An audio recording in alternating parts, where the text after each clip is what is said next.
بسم اللہ الرحمن الرحیم الحمد للہ رب العالمین الصلاة والسلام علی اشرف الانبیاء والمرسلین سیدنا و نبینا و مولانا ابی القاسم محمد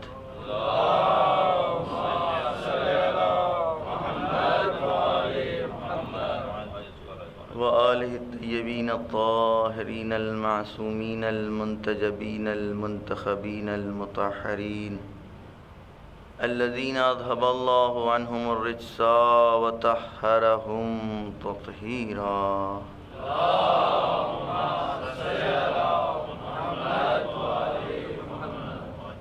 لا سیما بقیت اللہ فی الارضین واللعنوا علی اعدائہم اجمعین من یومنا ھذا الی قیام یوم الدین اما بعد فقد قال رسول اللہ صلی اللہ علیہ وآلہ وسلم بسم اللہ الرحمن الرحیم من مات ولم یعرف امام زمانہ مات میتۃ جاہلیہ صلوات بر محمد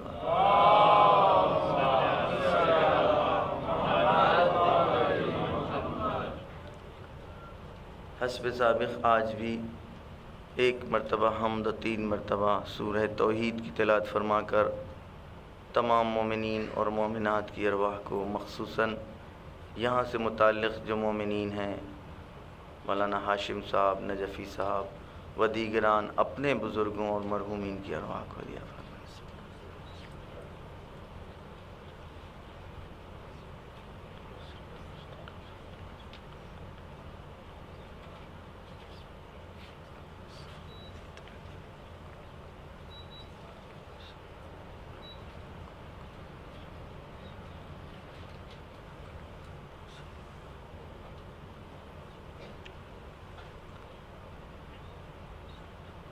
صلوات پر محمد و آل محمد۔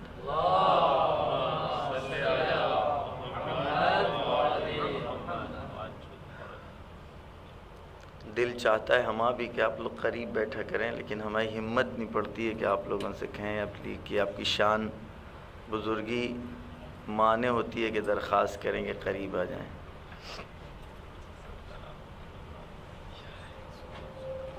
محمد وآل محمد صلوات۔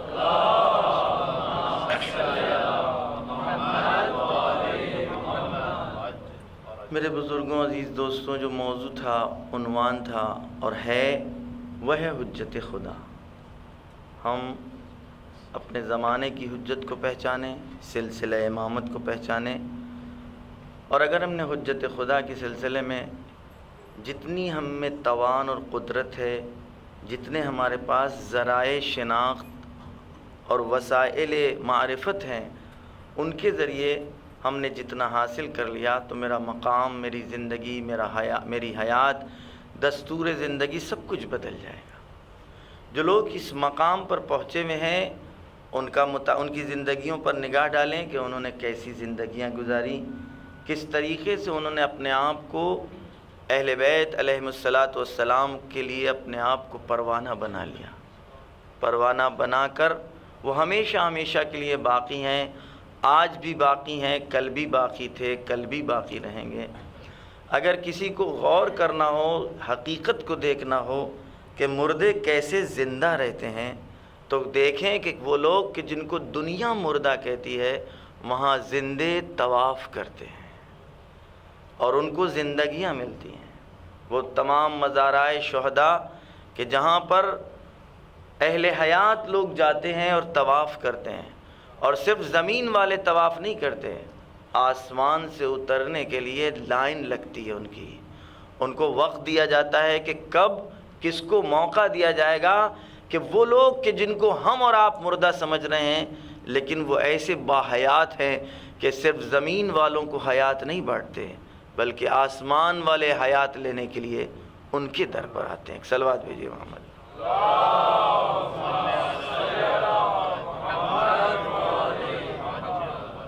لہذا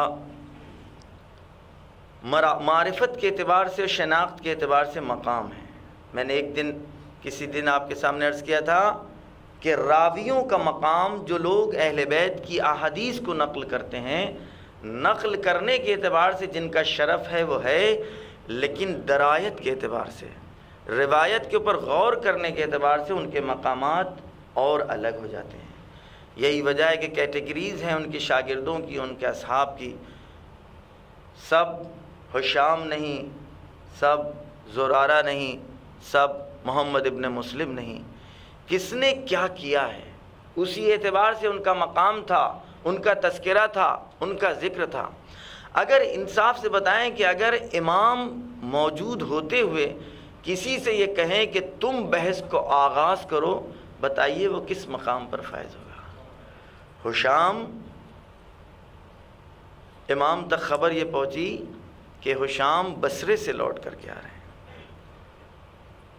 امام نے فرمایا ہشام یہ بتاؤ کہ بصرے میں کیا ہوا؟ ہشام کہتے میری زبان لکنت کھا رہی ہے کہ میں آپ کے سامنے زبان کھولیں۔ تو امام فرماتے میں حکم دے رہا ہوں اب تم زبان کھولو۔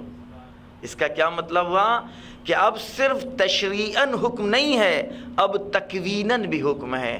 اب زبان کھولو تو دیکھو اب نہ لکنت رہے گی، اب فصاحت و بلاغت کے ساتھ تم گفتگو کرو گے۔ ایک صلوات بھیجیے بس۔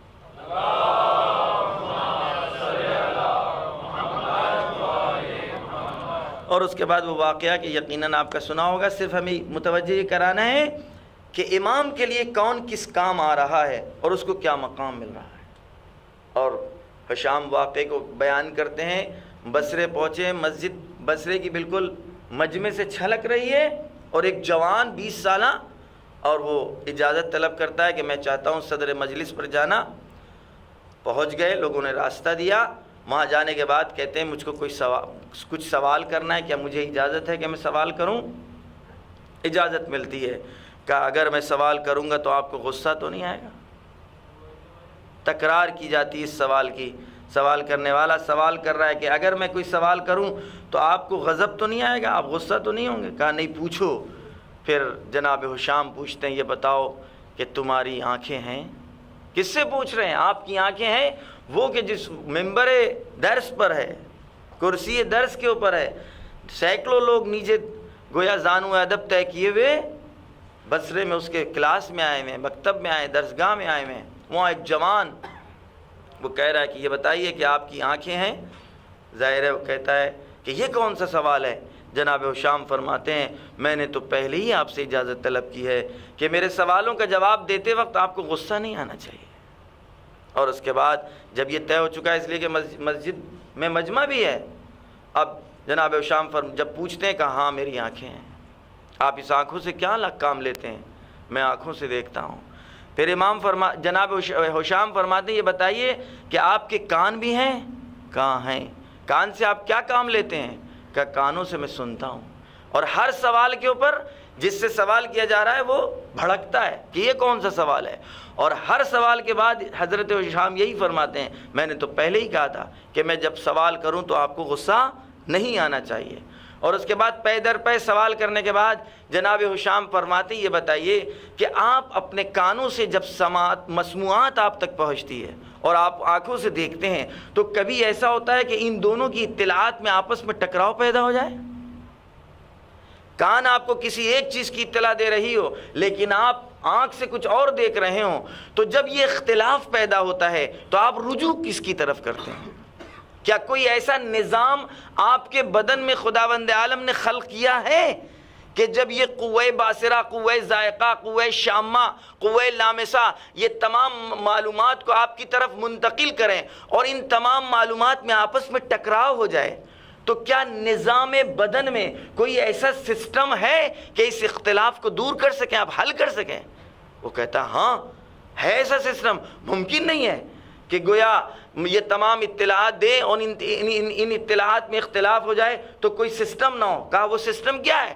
کہا خداوند عالم نے مرکز کو پیدا کیا ہے، وہ ہے عقل، وہ ہے قلب، وہ ہے دل، کہ جس کے تحت یہ اب قلب اور عقل کا جو فیصلہ ہوتا ہے وہ اس فیصلے سے ٹکراؤ کو دور کر دیتا ہے. یعنی پھر ابو شام کہتے ہیں کیا آپ اس بات کا اقرار کرتے ہیں کہ ایک بدن بغیر صدر اور بغیر مرکز کے نہیں رہ سکتا؟ جس سے سوال کیا جا رہا ہے وہ کہتا ہے ہاں یقیناً ایسا ہی ہے کہ ایک بدن بھی بغیر مرکز کے، بغیر محور، بغیر سینٹر کے باقی نہیں رہ سکتا. تو حشام فرماتے ہیں بس میرا آپ سے سوال یہ ہے کہ جب ایک ادنا سا بدن بغیر امام اور رہبر اور مرکز اور سینٹر پوائنٹ کے باقی نہیں رہ سکتا تو اس کائنات کو خداوند عالم بغیر امام کے کیا چھوڑ سکتی ہے؟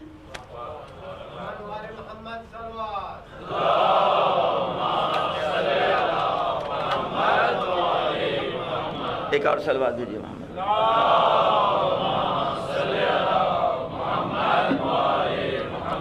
دیکھیے اس کے بعد سوال کیا ہوتا ہے؟ سوال یہ ہوتا ہے کہ یہ بتاؤ اب تم آئے کہاں سے ہو؟ تمہارا تعلق یہاں سے نہیں ہے، تم بتاؤ آئے کہاں سے ہو؟ اس کا مطلب جس سے سوال کیا جا رہا ہے وہ اتنا مزاج شناس ہے کہ اس سوال سے خوشبو امامت آ رہی ہے، اس سے عقائد حقیقہ کی اور حقائق اصلیہ کی خوشبو آ رہی ہے. لہذا پوچھتے ہیں کہ یہ بتاؤ تم کہاں سے رہے ہو؟ تب جناب حشام اپنا تعارف کراتے ہیں کہ میں مدینے سے آ رہا ہوں. بس یہ کہا کہ مدینے سے آ رہے ہیں. جس سے سوال کیا جا رہا تھا تو تم کیوں نہیں کہتے کہ تمہارا نام حشام ہے اور جعفر صادق علیہ السلام کے تم شاگرد ہو؟ ایک صلوات بھیجیے محمد.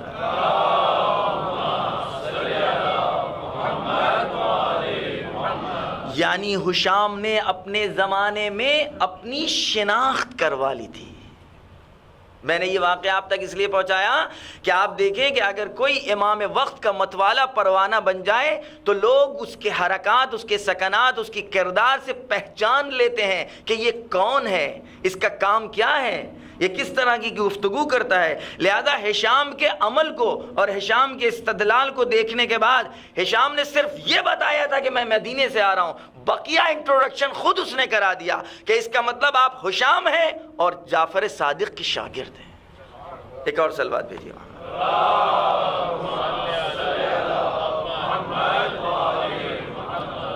لہذا امامت کی ضرورت ہر اعتبار سے ثابت اور لازم ہے. اس ضرورت کو ہم دوسروں تک کیسے پہنچائیں؟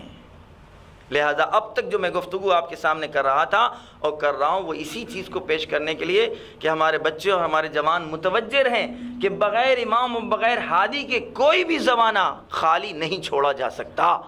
اور اگر کسی بھی زمانے میں امام نہ ہو اور ہادی نہ ہو اور اللہ کی طرف سے نمائندہ نہ ہو تو یہ زمین باقی نہیں رہ سکتی. لولا الحجہ لساقت الارض باہلہا. ایک لمحے کے لیے زمین باقی نہیں رہ سکتی. کیوں نہیں باقی رہ سکتی؟ میں اس سلسلے میں کچھ مختصر گفتگو آپ تک کر چکا ہوں. لہذا میں آج جو آپ تک پہنچانا چاہتا ہوں گزشتہ گفتگو سے ملاتی ہوئی گفتگو آگے بڑھا رہا ہوں کہ حجت نبی بھی ہے، حجت رسول بھی ہے، حجت امام بھی ہے. نبوت کی ابتدا آپ نے سنی، ابتدا جب کمال تک پہنچی یہی نبوت، تو وہ امکان جو تھا پہلے وہ نہیں رہا. امامت کی ابتدا میں ابراہیم، امامت جب رسول کی آغوش تک پہنچی اور رسول کے سر پر جب اس امامت کا صحرا بنا. کیوں بھی یہ ہمارا آخری نبی رسول کے ساتھ ساتھ امام بھی ہے. اگر امام نہ ہو تو ابراہیم افضل ہوئے جاتے ہیں. کوئی بھی مسلمان اس بات کو ماننے کے لیے تیار نہیں ہے، اور اگر یہ کہہ دے کہ نہیں افضل نہیں تو وہ دائرہ اسلام سے خارج ہو جاتا ہے. اس لیے کہ یہ سردار انبیاء ہیں، یہ سید الانبیاء ہیں، یہ فخر انبیاء ہیں، یہ فخر ابراہیم ہے. لہذا یہ نبی بھی ہیں، یہ رسول بھی ہیں، یہ امام بھی ہیں. امامت کس کو کہتے ہیں، نبوت کسے کہتے ہیں، رسالت کسے کہتے ہیں، کل گفتگو گزر چکی ہے. نبوت اس وقت تک باقی رہی جب تک کوئی خبر تھی، رسالت اس وقت تک باقی رہی جب تک کہ کوئی شریعت، کوئی قانون الہی باقی رہا. لیکن میدان غدیر میں جب تمام قانون الہی مکمل کر دیے گئے تو اب یہ کام ختم ہو گیا. جب کام ختم ہوا تو منصب ختم ہوا، لیکن امامت باقی ہے. کیوں؟ اس لیے کہ کام باقی ہے. میں نے کل عرض کیا امام یعنی راہ الہی پر چل کر آگے چل کر کے لوگوں کو بتانے والا، راستہ دکھانے والا. لہذا یہ راستہ باقی ہے. اگر راستہ باقی ہے تو اس راستے کا راہبر کون ہے؟ اس راستے کا امام کون ہے؟ وہ امام جو اس راستے کے اوپر آگے آگے چل رہا ہے، وہ امام امامت کو اللہ کی طرف سے لیے ہوئے ہے، لہذا یہ منصب باقی ہے۔ اس کی بقا کی دلیل یہ ہے کہ جناب ابراہیم کو نبوت ملی، طلب نہیں کیا، سوال نہیں کیا، رسالت ملی، سوال نہیں ہوا، خلت ملی، سوال نہیں ہوا، لیکن جیسے ہی کہا انی جاعلک للناس اماما، اے ابراہیم میں تم کو لوگوں کا امام بنانے جا رہا ہوں، قرآن کیا چیز پیش کر رہا ہے؟ وقال ومن ذریتی، اے پروردگار میری ذریت میں، اے ابراہیم تم کو جس وقت نبوت مل رہی تھی تم نے یہ سوال کیوں نہیں کیا؟ تم کو جب رسالت مل رہی تھی تو تم نے یہ کیوں سوال نہیں کیا؟ تم کو جب خلیل بنایا جا رہا تھا تو تم نے یہ کیوں نہیں سوال کیا؟ لیکن جیسے ہی تمہیں امامت ملی تم نے یہ سوال کر لیا۔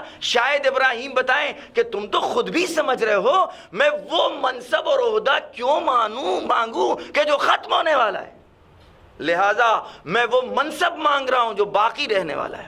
لہٰذا جناب ابراہیم نے سوال کر لیا پروردگار ومن ذریتی، کیا یہ عہدہ اور منصب میری نسل میں باقی رہے گا، میری ذریت میں باقی رہے گا؟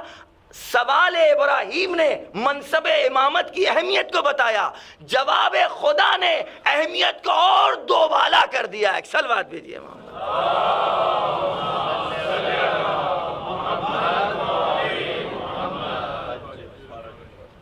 سوال کیا ہے؟ پروردگار یہ منصب میری نسل میں باقی رہے گا؟ جواب کیا آیا؟ آپ بتائیں گے کہ ہم لا ینال عہد الظالمین، لا ینال عہد الظالمین، میرا یہ منصب، میرا یہ عہدہ۔ یہاں پر یہ جواب دے کر جناب ابراہیم کی دعا کو رد کیا گیا ہے کہ قبول کیا گیا ہے؟ قبول کیا گیا ہے۔ اما لیکن وہ یہ دعا مطلقہ دعا نہیں قبول کی جا رہی ہے، بلکہ نہیں، ابراہیم دعا مانگ ہی رہے ہیں یہی، اس لیے کہ یہاں پر تین احتمال پائے جاتے ہیں، یعنی جس کے سلسلے میں خداوند عالم اعلان کر رہا ہے کہ میرا یہ منصب اور میرا یہ عہدہ ظالمین تک نہیں پہنچ سکتا، تو کیا آپ مان سکتے ہیں کہ جناب ابراہیم کسی ایسی ذریت کے لیے یہ منصب مانگیں گے کہ جو ظالم ہو، جو ظلم کر چکا ہو، یا جس کے لیے امکان ہو کہ یہ آئندہ ظلم کرے یا ظلم کر رہا ہو؟ نہیں، قطعاً ان لوگوں کے لیے سوال نہیں کر سکتے ہیں، نہیں، بلکہ خداوند عالم نے جواب دے کر کے سوال کو ایکسپلین کر دیا۔ اے ابراہیم بھائی میں بتا دینا چاہتا ہوں یہ عہدہ صرف معصوم تک پہنچے گا۔ ایک صلوات بھیجیے محمد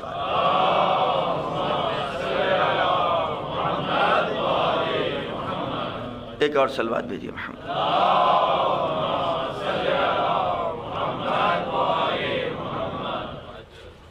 جب جناب ابراہیم اب امام ہیں، رسول اکرم آخری نبی ہیں، لہٰذا یہ امام بھی ہیں۔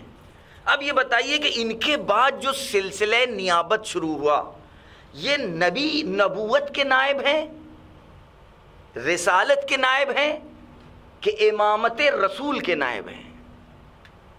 نیابت اس کی ہوگی کہ جو عہدہ باقی ہو، لہذا نبوت کے نائب نہیں، رسالت کے نائب نہیں، کیونکہ یہ منصب ختم ہو چکے ہیں۔ وہ عہدہ جو رسول کو امامت کا ملا ہے، یہ سلسلہ جو بعد میں آنے والا ہے یہ ہے سلسلہ امامت، یعنی ان کو نیابت مل رہی ہے امامت رسول کی۔ آخری نبی کو خداوند عالم نے جو امامت دی ہے، اس امامت کی نیابت علی سے لے کر اس آخری تک نے انجام دی ہے۔ ایک صلوات بھیجیے محمد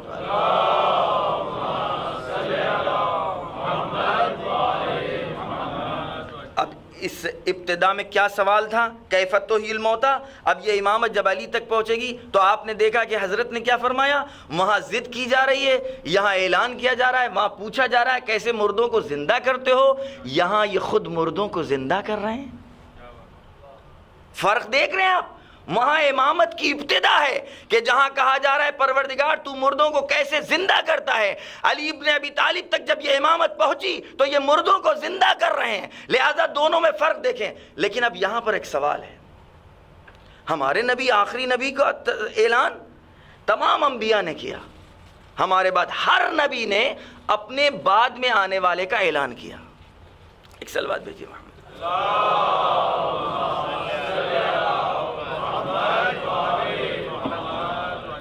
ہر نبی نے اپنے بعد میں آنے والے کا اعلان کیا، کلیہ ہے قرآن، آپ روایات قرآن میں احادیث میں سب جگہ مل جائے گا۔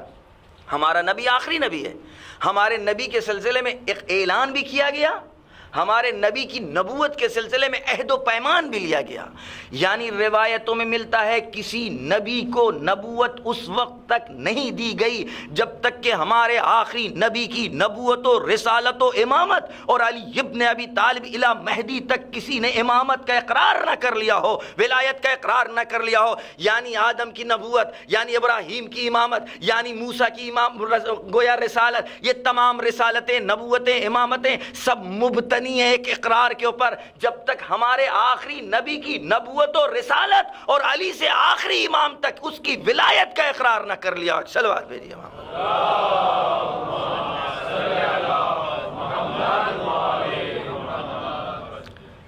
سارے انبیاء نے اپنے بات کا اعلان کیا۔ جناب عیسیٰ کا تذکرہ جناب عیسیٰ کی زبانی قرآن اعلان کر رہا ہے۔ وقال عیسیٰ ابن مریم، جناب عیسیٰ ابن مریم فرماتے ہیں انی رسول اللہ الیکم، میں اللہ کا رسول ہوں تمہاری جانب، ومصدقا لما بین یدی من التوراۃ، اور تورات کی تصدیق کر رہا ہوں، ومبشرا برسول یاتی من بعدی اسمہ احمد، اور میں ایک ایسے رسول کی بشارت دے رہا ہوں کہ جو میرے بعد میں آنے والا ہے، اس کا نام احمد ہے۔ میرا ایک سوال مسلمانوں سے ہے، جناب عیسیٰ، جناب آدم سے جناب عیسیٰ تک اپنے بعد میں آنے والے کا تعارف نام لے کر بیان کر سکتے ہیں؟ کسی مسلمان کو تعجب نہیں۔ لیکن ہمارا آخری نبی جو افضل انبیاء، جو سردار انبیاء، وہ اگر اپنے بعد میں آنے والے سلسلے کو نام منام بتا دے تو اس میں تعجب کا ہے۔ یعنی مفضول اپنے بعد والے کو پہچنوائے تو کوئی تعجب نہیں، لیکن افضل اگر پہچنوائے تو تعجب ہو رہا ہے۔ صلوات بھیجیے محمد۔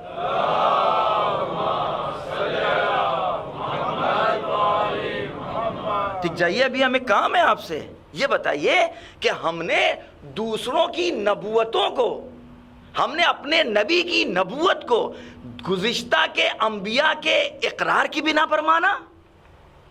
یعنی کیونکہ جناب عیسیٰ نے اعلان کر دیا تھا، گواہی دے دی تھی، اس لیے ہم نے اپنے آخری نبی کو مانا؟ نہیں، بالعکس ہے، ہم نے اپنے آخری نبی کی گواہی کی بنا پر عیسیٰ کو عیسیٰ مانا، موسیٰ کو نبی مانا، ابراہیم کو رسول مانا۔ کیوں؟ اس لیے کہ جو قرآن ہمارا نبی لے کر کے آیا اس نے گواہی دی ہے، تو میں نے گزشتہ انبیاء کو انبیاء مانا ہے۔ صلوات بھیجیے۔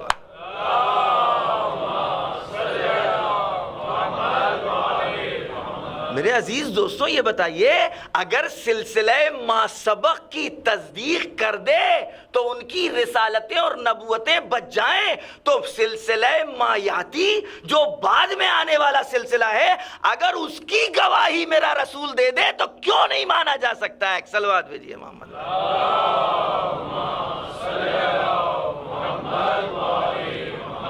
ایک اور صلوات بھیجیے محمد۔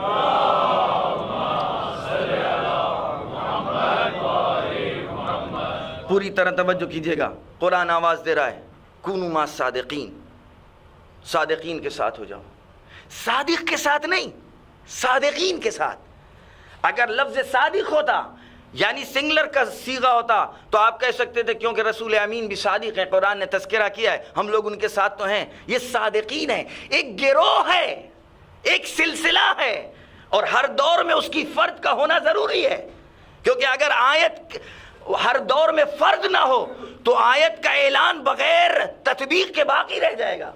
لہٰذا اس آیت کی روشنی میں ہر زمانے میں کوئی صادق ہو کہ جس کی ہمراہی کرنے کے بعد میں اس آیت پر عمل کر سکوں۔ پھر جناب رسول اکرم اعلان کر رہے ہیں انی تارکن فیکم الثقلین کتاب اللہ و اطرتی اہل بیتی ما ان تمسکتم بہما لن تضلوا بعدی ابدا۔ ہم تمہارے درمیان دو چیزیں چھوڑے جا رہے ہیں، ایک قرآن اور ایک ہمارے اہل بیت۔ اہل بیت کی فرد کا ہونا بھی ہر زمانے میں ہونا واجب و لازم ہے۔ اگر اس زمانے میں نہیں تو پھر اس حدیث پر عمل کیسے کریں گے؟ اگر اس سے پہلے والے زمانے میں نہیں تو حدیث پر عمل کیسے ہوگا؟ قرآن کی آیت اعلان کر رہی ہے ہر فرد میں کوئی صادق ہو، رسول اکرم کا فرمان اعلان کر رہا ہے ہر زمانے میں اہل بیت کی کوئی فرد ہو، تو یا آپ بتائیں یا سنیں. ایک صلوات بھیجیے محمد.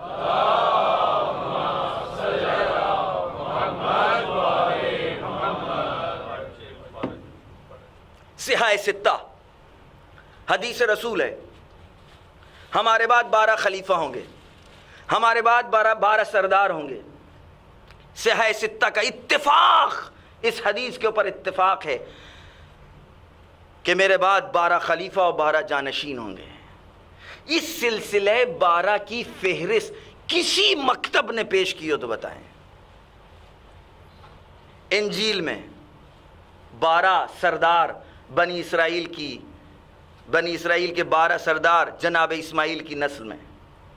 توریت میں تذکرہ 12, قرآن میں تذکرہ 12 اسباط کا جناب بنی اسرائیل کے لیے. رسول اکرم کی زبان کے اوپر میرے بعد 12 خلیفہ اور جانشین ہوں گے.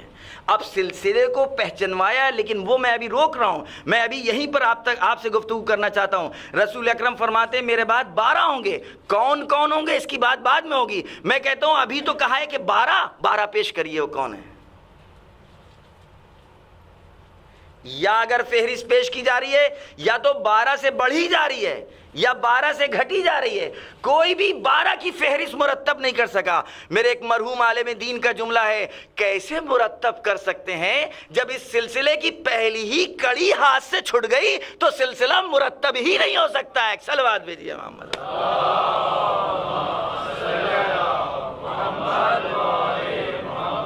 ایک اور صلوات بھیجیے محمد.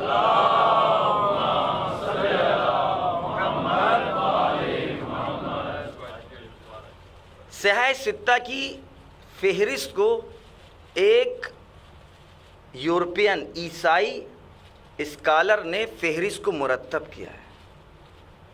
اس فہرست کو جو اس نے مرتب کیا ہے, اس نے یہ حدیث کہ ہمارے بعد 12 جانشین 12 خلیفہ ہوں گے, ان سب کو ایک جگہ جمع کرنے کے بعد اس نے آخر میں ایک لفظ لکھا ہے کہ یہ حدیث کا جملہ ہے کلہم من قریش, یہ سب کے سب قریش میں ہوں گے. لیکن احادیث اہل بیت میں آیا ہے کلہم من ولد فاطمہ, یہ سب کے سب فاطمہ کی نسل سے ہوں گے. ایک صلوات بھیجیے محمد والے.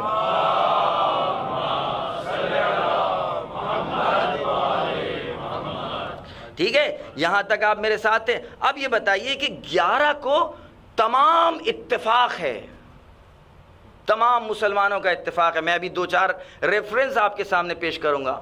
غزالی بہت بڑے عالم دین, فقر رازی تفسیر ابن کثیر میں بیان کر رہے ہیں, ابن ابی الحدید اپنی جگہ, احمد بن حنبل اپنی کتابوں اور اپنے نوشتجات میں بیان کر رہے ہیں کہ ہر زمانے میں علم میں افضل یہ, تقوی میں افضل یہ, حلم میں افضل یہ. یعنی ہر فرد جو اہل بیت کی اپنے زمانے میں اس سے زیادہ بڑا کوئی نظر نہیں آیا. ایک صلوات بھیجیے محمد والے محمد.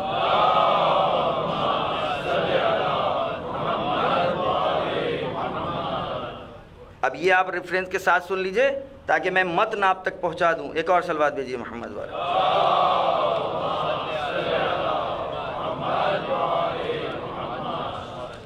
ایک اور صلوات. ضلع غدیر خون گھر کربلا ہے, ضلع غدیر خون گھر کربلا ہے, ہمارا یہ مختصر سا پتہ ہے.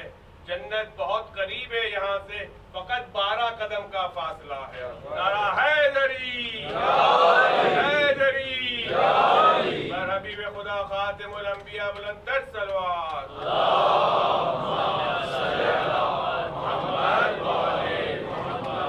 جتنی کتابیں خصم نے لکھی ہیں, یعنی مخالفین کی طرف سے لکھی گئی ہیں, جو اہل بیت کے فضائل میں ہیں. لکھنؤ کی لکھی کتاب ہے. ایک زمانے میں لکھنؤ مرکز ہوا کرتا تھا, جس طرح حوضے مکتب شیعہ کا مرکز تھا اسی طرح فرنگی محلی ایک مرکز ہوا کرتا تھا. انہوں نے ایک کتاب لکھی ہے فرنگی محلی نے, وسیلۃ النجات. نام سے ہی آپ متوجہ رہیں گے کہ کیا بتانا چاہتے ہیں. دوسری کتاب علامہ عبد القادر یمنی نے لکھی ہے, اس کتاب کا نام ہے ذخیرۃ المعال فی مناقب الآل. تیسری کتاب لکھی ہے جناب کمال الدین محمد ابن طلحہ شافعی نے, مطالب السوال فی مناقب آل رسول. چوتھی کتاب حافظ محب الدین تبری. حافظ کسے کہتے ہیں؟ جس کو 1,00,000 حدیثیں حفظ ہوں، متن کے ساتھ اور اس کی تمام سند کے ساتھ، اگر کسی کو یاد ہو، حفظ ہو، تو اس کو حافظ کہتے ہیں۔ عالم اسلام میں 7-8 سے زیادہ کوئی حافظ پیدا نہیں ہوئے، ان میں سے ایک یہ حافظ ہیں۔ ایک سلوات دیجئے محمد والے محمد۔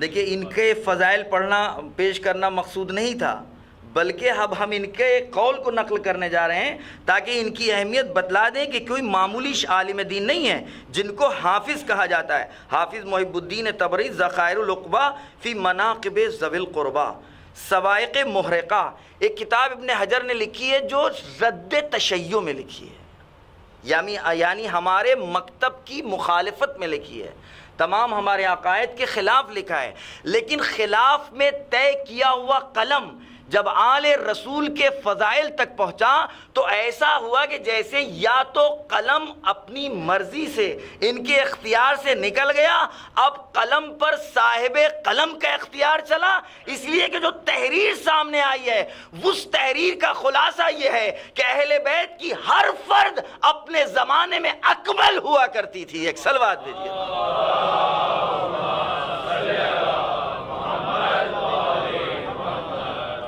ایک اور صلوات بھیجیے محمد۔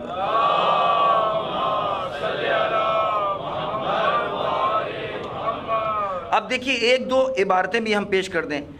جناب فخر رازی فرماتے ہیں الصابع ان الدلائل العقلیہ موافقۃ لنا، اپنے کسی ادعا کے سلسلے میں، کسی قول کے سلسلے میں آپ دلیل پیش کرتے ہیں، کہتے ہیں دلائل عقلی ہمارے قول کو ثابت فرما رہے ہیں۔ اللہ اکبر، اللہ اکبر، فضیلت کا اقرار فرماتے ہیں ہمارے قول کے گویا ثبوت کے لیے عقلی دلائل کافی ہیں، اور ساتھ میں ساتھ ایک چیز اور پیش کر رہے ہیں، وَعَمَلُ عَلِيِّ بْنِ أَبِي طالب مَعَنَا۔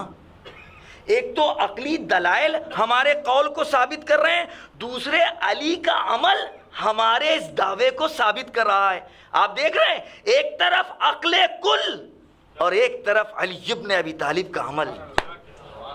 کون کہہ رہا ہے؟ فخر رازی فرماتے ہیں، اب اس کے بعد آگے بڑھ کے کہتے ہیں وَمَنِ اتَّخَذَ عَلِيًّا إِمَامًا لِدِينِهِ، اگر کسی نے علی کو اپنے دین کے لیے امام اختیار کر لیا فَقَدِ اسْتَمْسَكَ بِالْعُرْوَةِ الْوُثْقَىٰ، اس نے محکم رسی کو تھام لیا ہے۔ صلوات بھیجیے محمد۔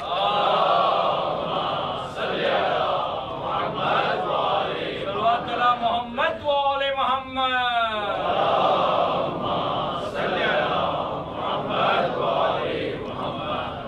غزالی کیا فرماتے ہیں؟ فرماتے ہیں کس کے بعد؟ علی ابن ابی طالب علیہ السلام کے سلسلے میں ارشاد فرماتے ہیں کہ یہ 1000 باب سے 1000 باب کو کھولنا جو علی نے فرمایا ہے، اس سلسلے میں فرماتے ہیں یہ کوئی عام بات نہیں ہے۔ وَهَذِهِ السِّعَةُ وَالِافْتِتَاحُ فِي الْعِلْمِ لَا تَتَحَصَّلُ بِمُجَرَّدِ التَّعْلِيمِ وَالتَّعَلُّمِ بَلْ يَكُونُ سَمَاوِيًّا إِلَٰهِيًّا لَدُنِّيًّا۔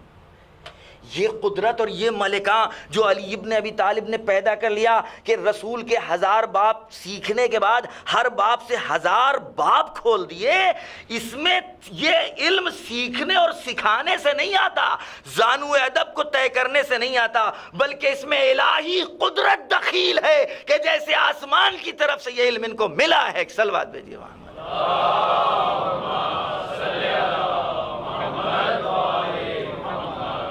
ابن حجر مکی محمد باقر علیہ السلام کے سلسلے میں ارشاد فرماتے ہیں، ایک اور صلوات بھیجیے محمد۔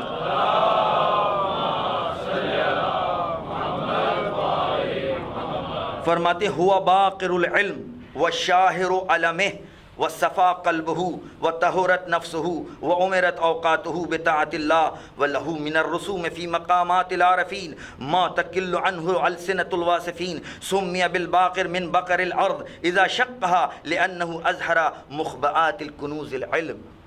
ان کو باقر اس لیے کہتے ہیں کہ انہوں نے علم کو اس طریقے سے، علم کے سینے کو اس طرح چاک کر کے خزانہ علم کو پیش کر دیا کہ جیسے زمین کو کھود کر معدنیات کو نکالا جاتا ہے۔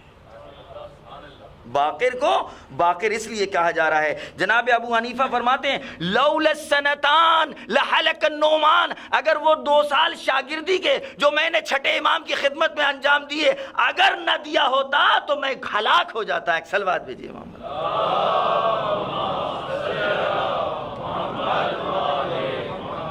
ایک اور صلوات بھیجیے محمد والے.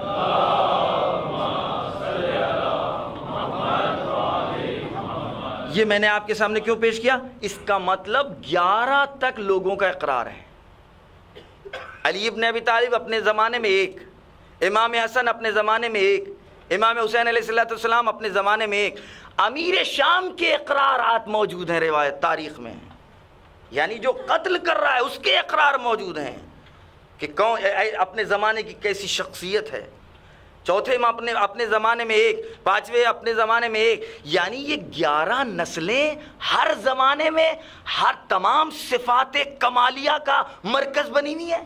اس کا مطلب پہلا امام اپنے زمانے میں ان تمام صفات کو لیے ہوئے ہے جو رسالت و نبوت کے صفات، دوسرا اپنے زمانے میں، تیسرا اپنے زمانے میں، چوتھا اپنے زمانے میں. میں روک کر ایک سوال کرتا ہوں، شاید کوئی یہ کہہ دے ارے بھائی دادا سے باپ تک، باپ سے بیٹے تک منتقل ہوا. میں کہتا ہوں کوئی دوسرا ایسا خاندان بتائیے کہ جو پہلے سے شروع ہوا ہو اور 11ویں نسل تک ایک جیسا منتقل ہو. ایک صلوات بھیجیے محمد والے.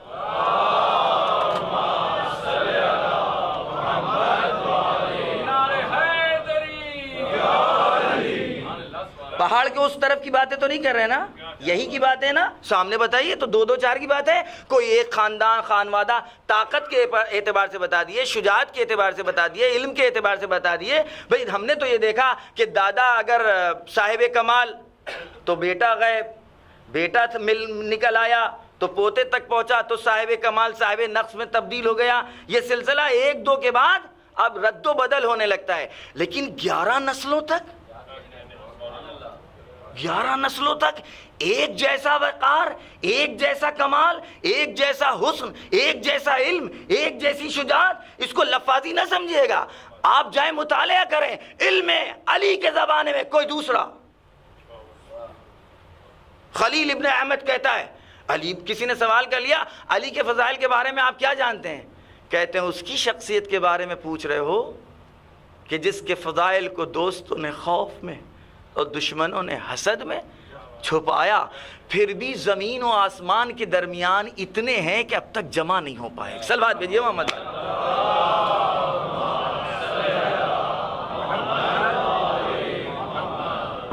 ایک اور صلوات بھیجیے محمد والے.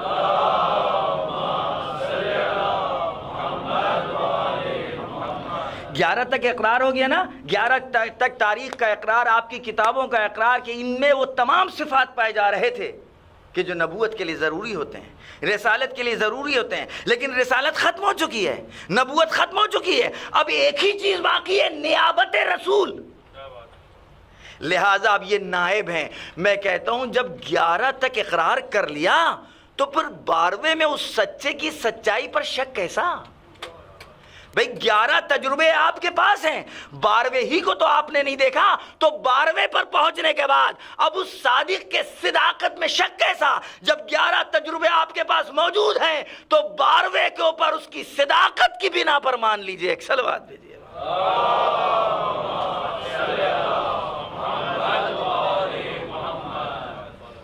اب جب 12ویں کی منزل آئی، 11 تو اقرار کر چکے، 12ویں کی بات آئی تو ساری فلسفی بحثیں، تمام منطقی بحثیں یہیں شروع ہو گئیں کہ اس میں یہ تو غیب ہے، نہیں دیکھا تو گیا نہیں ہے. اب جو دکھائی نہ دے رہا ہو تو پھر اس کا فائدہ کیسا؟ تو بھئی ابر میں جب سورج چھپ جاتا ہے تو پھر اس کا فائدہ کیسا؟ ابر کے پیچھے جب سورج چھپ جاتا ہے تو کیا اس کے فائدے اس کائنات، اس زمین تک پہنچتے ہیں کہ نہیں پہنچتے ہیں؟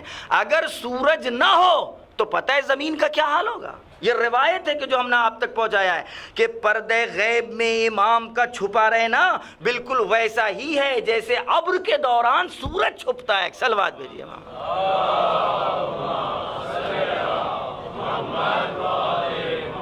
بہت ظریف بحث ہے، بس تھوڑی دیر آپ میرا ساتھ دیجئے. غیب کسے کہتے بھائی؟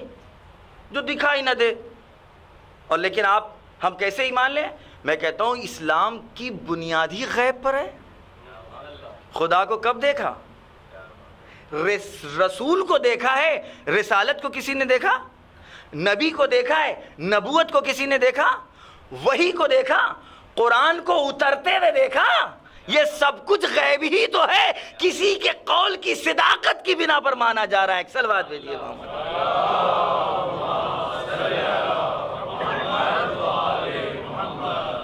یعنی رسول فرما رہے ہیں اب ہمارا جزء ایمان ہے اگر ہم غیب پر ایمان نہیں لاتے. تو پھر اگر ہمارا یہ 12واں آپ کو نظر نہیں آ رہا ہے اور کیونکہ غیب کی بنا پر آپ انکار کر رہے ہیں تو غیب ہے کیا چیز؟ غیب کس کو کہتے ہیں؟ غیب 2 جز کے اوپر مل کر بنا ہے. پوری طرح توجہ کیجیے گا. ایک کسی شے کے ہونے کا یقین. غیب کو کیوں غیب کہتے ہیں؟ اس کا دوسرا پارٹ جو آنکھوں سے دکھائی نہ دیا گیا ہو، جس کو ظاہری آنکھیں نہ دیکھ سکیں، وہ ہے غیب. قرآن کہہ رہا ہے غیب پر ایمان لاؤ. ہم کہتے ہیں یہاں ہمارے اس 12ویں میں وہ دونوں جز پائے جا رہے ہیں.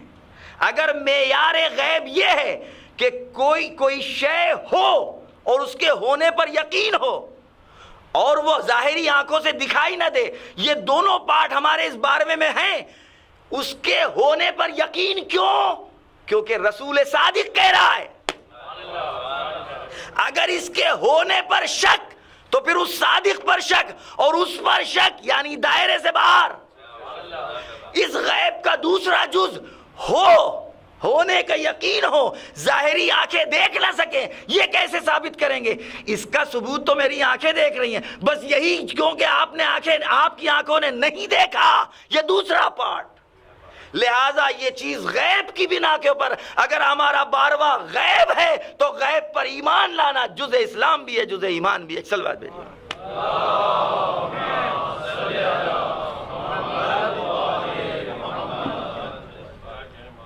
اچھا یہ بتائیے، ہاں بھائی ٹھیک ہے ایمان تو لے آتے ہیں غیب پر. اس میں ایسا ہے نا، کسی انسان کو اتنی لمبی عمر کرتے دیکھا نہیں گیا، یہ کیسے مان لیں؟ یہ بھائی اپنے قسمت کی بات ہے کہ اگر ہم یہ کہہ رہے ہوں کہ وہ اپنی مرضی سے اب تک باقی تو اشکال ہو سکتا ہے. لیکن اگر کوئی باقی رکھنا چاہے تو ابھی بھی شک ہے. یہ معیار انسانوں کے ہاتھوں سے نکل گیا ہے. دیکھیں معراج پر شک کیوں کیا جا رہا ہے؟ کیسے ممکن ہے کہ ایک انسان وہاں چلا جائے؟ ہم کہتے ہیں کہ وہ اپنی مرضی سے گیا یا کوئی لے جا رہا ہے. قرآن تو یہ کہہ رہا ہے سبحان الذی اسری بعبدہ، بابرکت ہے وہ ذات جو اپنے بندے کو لے گئی. اب معراج پر شک، اس پر شک نہیں ہے، لے جانے والے پر شک ہے. ایک صلوات دے.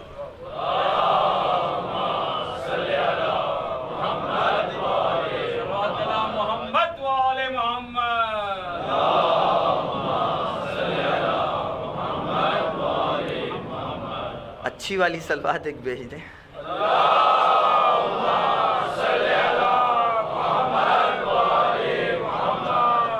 صلوات تو سبھی اچھی ہیں لیکن بہرحال لگے کہ اتنے لوگ بیٹھے ہوئے یہاں پر. ایک اور صلوات بھیجیے محمد.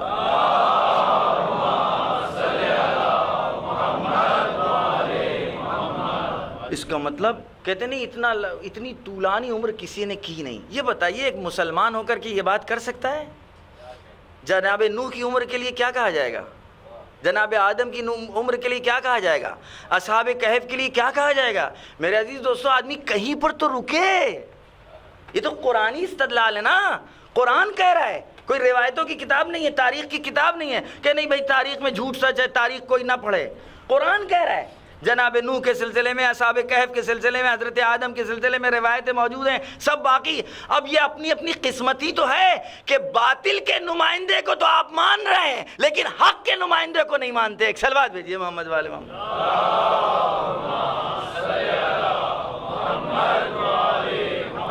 یہ بتائیے شیطان تو لے کر کے آ گیا مہلت لے کر کے میں رہوں گا، اور قرآن کہہ رہے ہیں میں نے مہلت دے دی. اب بتائیے عدل کے خلاف ہوتا کہ نہیں ہوتا کہ باطل کا تو نمائندہ رہے اور جو بہکانے والا ہے اس کو مہلت دی جا رہی ہے، جو بچانے والا ہے وہ رہ نہ سکے. عدل کے عین مطابق ہے. اگر اس کو میں مہلت دی ہے تو پھر کسی کو ایک کو بچا کر کے بھی رکھنا ہے کہ جو ہاں بہکے وہ کو بچائے. صلوات بھیجیے محمد.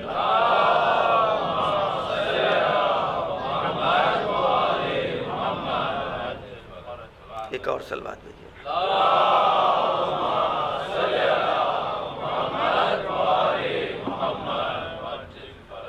اب ایک دوسرے اینگل سے بات بہت جلدی جلدی ختم ہو رہی ہے. 12ویں پہ اتنی بحث کیوں؟ 12ویں پہ اتنی بحث کیوں؟ آپ 11 کو مان لیے، 12 سے ہم آپ سے کوئی بات ہی نہیں کرتے. یہ جتنی بحثیں اس لیے ہیں نا کہ سلسلے کی ابتدا ہی کج ہو گئی. کسی عالم دین سے مناظرہ ہو رہا تھا اسی 12ویں کے سلسلے میں. انہوں نے کہا رکیے، آپ پہلے 11 کو مان لیجئے، 12ویں کے سلسلے میں آپ سے بات نہیں کروں گا. اس لیے کہ جب 11 کو مان لیں گے تو وہ عقیدہ خود بخود آپ کو 12ویں تک لے جائے گا. بھئی آپ پہلے ہی کو نہیں مانتے، 12ویں پہ بحث کیسی؟ ایک صلوات بھیجیے محمد والا.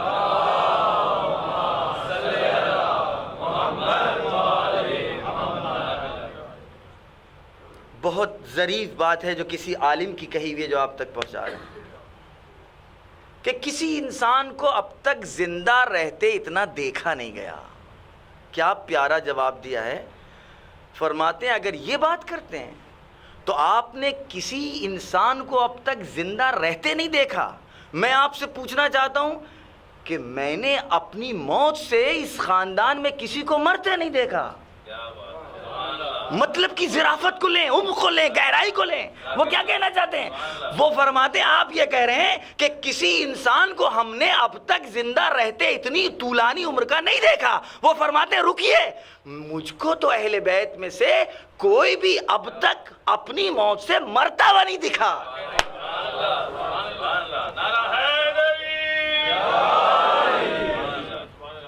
اس کے بعد فرماتے ہیں کہ قوے بقا، اقتضائے بقا سب میں تھی.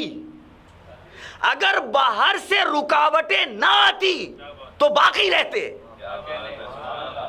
علی کو باہر سے کوئی قتل نہ کرتا تو باقی رہتے.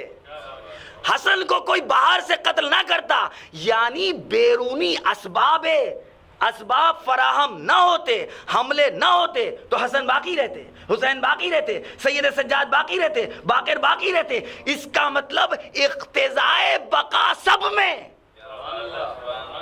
لیکن موانع کو خداوند عالم نے چھوڑ دیا تھا لوگوں کے اختیار میں. جب تک اس کے خزانے میں کوئی باقی تھا جس کو بھیج سکے، اس وقت تک لوگوں کو اختیار دیا کہ تم اپنے اعتبار سے کرتے رہو، میرے خزانے میں ہیں.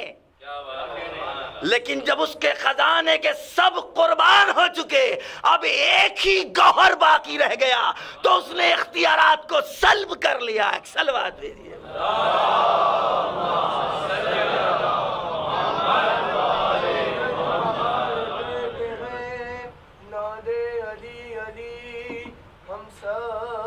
مشکل کو حل کرو، مشکل کشا علی، نعرے حیدری.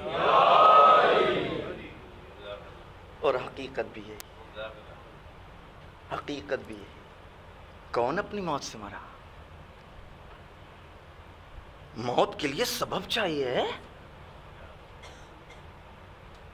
موت کے لیے سبب چاہیے. خداوند عالم مگر اپنے ہادی کو دنیا سے ختم کرے گا، لہذا اقتضائے بقا سب میں تھی. لیکن آپ نے رہنے کب دیا؟ اب جس کو خدا نے رکھ لیا اب اس کی بقا پر سوالات. اگر 11 کو رہنے دیا جاتا تو اس 12ویں کی یہ منزل اور اس طرح کی گفتگو ہی کیوں ہوتی؟ لیکن 12ویں کو خدا نے پردہ غیب میں اٹھایا کہ اب تمہارا بس نہیں ہے. اب ہدایت کے لیے ہمارا یہ آخری، قیامت میں اگر ایک دن بھی باقی رہ جائے گا تو اس سے پہلے اس کا ظہور ہوگا اور دنیا کو اس کے آخری مقصد تک پہنچا کر کے رہے گا. ایک صلوات دیجیے.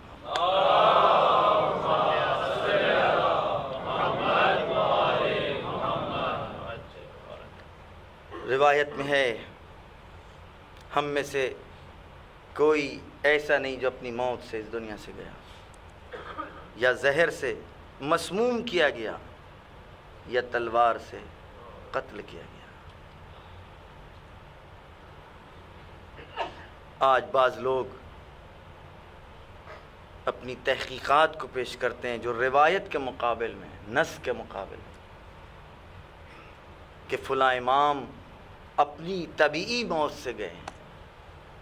نہیں میرے عزیز دوستوں، روایت بھی ہے اور عرب شعراء کے اشعار بھی ہیں جو جیل بعد جیل، نسل بعد نسل منتقل ہوتے چلے آ رہے ہیں، جنہوں نے خطاب کیا ہے اہل بیت کو، کیا آپ اتنے مظلوم ہیں کہ کسی کو زہر سے شہید کیا گیا، کسی کے سر کو نو کے نیزہ پر بلند کیا گیا، کسی کی لاش پر گھوڑے دوڑائے گئے اور کسی کے سر پر ضربت لگی۔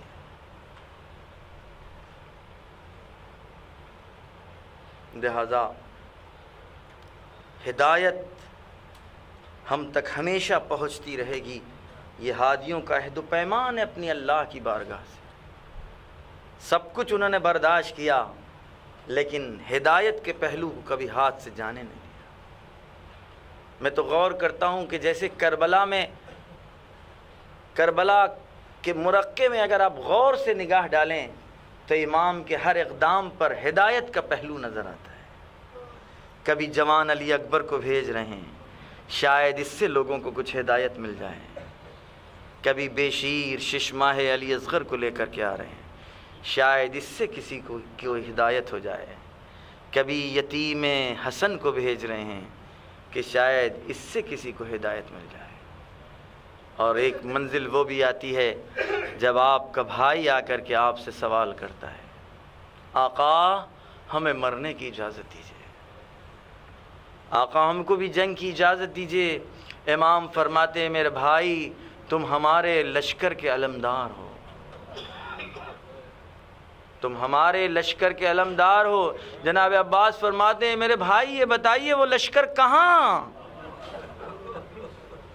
کہ جس کے ہم علمدار ہیں۔ امام حسین علیہ السلام نے غور کر لیا کہ اس لیے کہ جناب عباس فرماتے ہیں ذاقت صدری، آقا میرا دم گھٹا جاتا ہے، آقا میرا دم نکلا جاتا ہے، اب ہم کو مت روکیے آقا، میری گود کے پالے مارے گئے، میرے سامنے قاسم کا لاشا، میرے سامنے علی اکبر کا جنازہ، میرے سامنے اون و محمد کے لاشے، آقا اب ہم کو اجازت دیجیے۔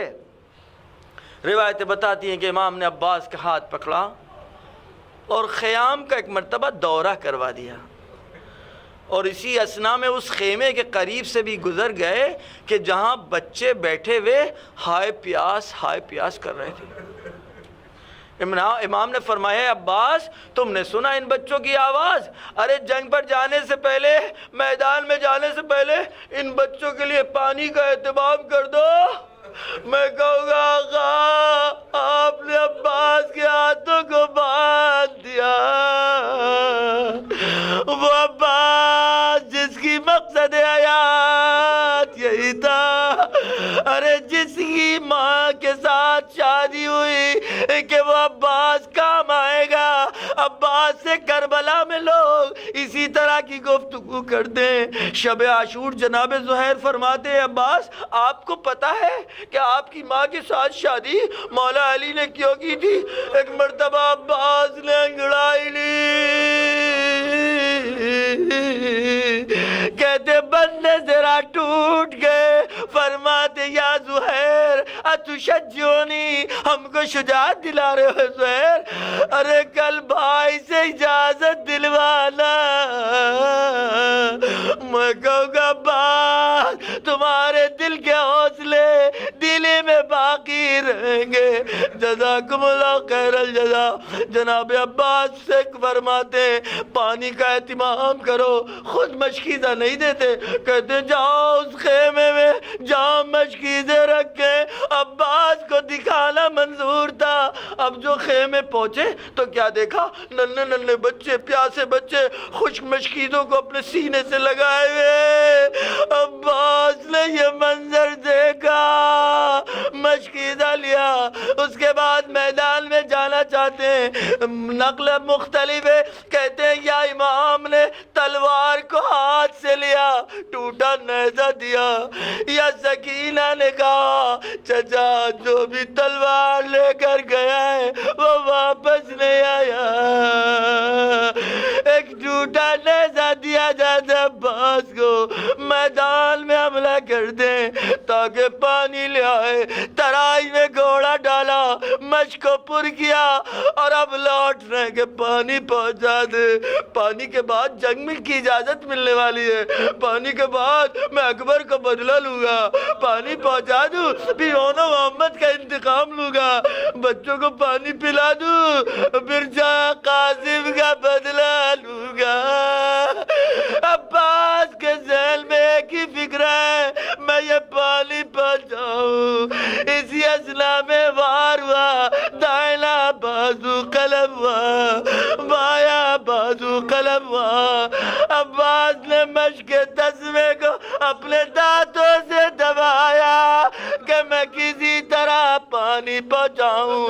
جب تک ہاتھ سالم تھے آنے والے تیروں کو تلوار سے روک رہے تھے، اس لہجے سے روک رہے تھے۔ اب ہاتھ کٹ چکے، عباس نے اپنے آپ کو مشکیزے پر گرا دیا تاکہ کوئی تیر مشک تک نہ پہنچ نہ پائے۔ اسی اثنا میں ایک تیر مشک پر لگا، عباس کے سر پر گرز لگا، عباس نے بھی کہا کہ زمین پر گرے، آواز دی یا خواہ ادری کقاک، اے بھئی اپنے بھائی کی خبر لیجئے۔ حسین نے قبر پر ہاتھ رکھا، الال الکسر زہری۔ کربلا کے میدان میں خدا کی قسم دو موقع ایسے ہیں کہ جس کے زلزلے میں علماء کہتے ہیں کہ نزدیک تھا کہ زمین پھٹ جائے، نزدیک تھا کہ آسمان پھٹ جائے۔ یہ وہ موقع تھے جب حسین حیران تھے۔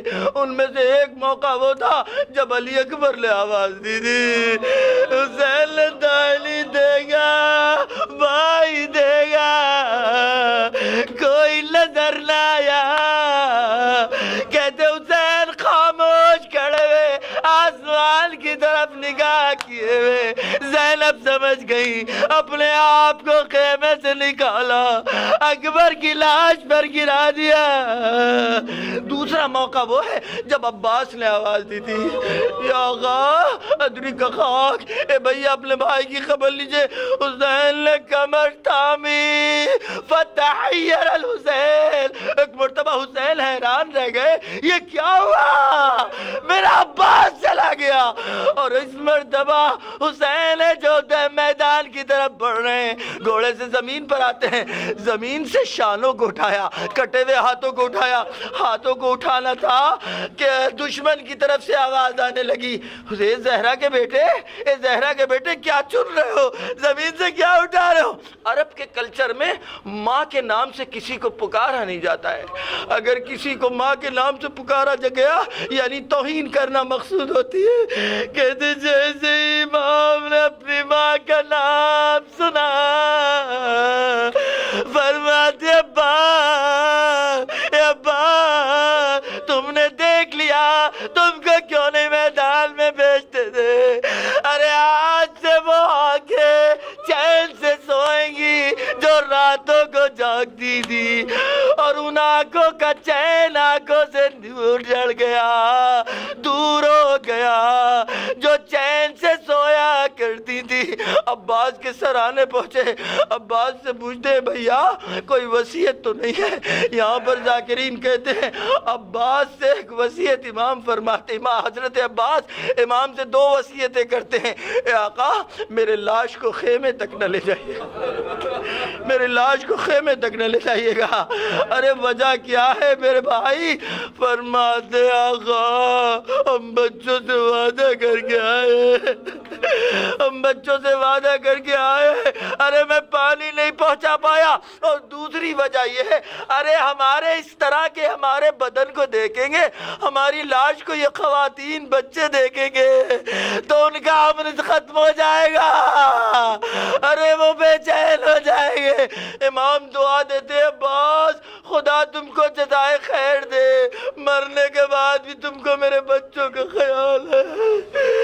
ایک مرتبہ حسین علم عباس کو لے کر خیمے کی طرف بڑھتے ہیں، کہتے سکینہ اپنے ساتھ چھوٹے چھوٹے بچوں کو جمع کیے ہوئے انتظار کر رہی ہے، میرا چچا ضرور آئے گا، میرا چچا ضرور آئے گا۔ میرے چچا نے اب تک ہم سے کوئی ایسا وعدہ نہیں کیا جو وعدہ پورا نہ کیا۔ کچھ دیر کے بعد علم نظر آیا، نہ جانے سکینہ نے کیا کہا ہوگا۔ دیکھو میں نے صحیح کہا تھا نا میرا چچا ضرور آئے گا، میں نے تم سے وعدہ کیا تھا۔ علم قریب پہنچا، سکینہ کی نگاہ پڑی، علم بابا کے ہاتھ میں، چچا نہیں ہے۔ کہتے سکینہ آگے بڑھی، اپنے بابا کا دامن پکڑا، اے میرے بابا میرا چچا کہاں ہے؟ میں کہتا ہوں شاید سکینہ نے کہا ہو ہمیں پیاس نہیں لگی ہے، میرے چچا کو واپس بلا دیجئے۔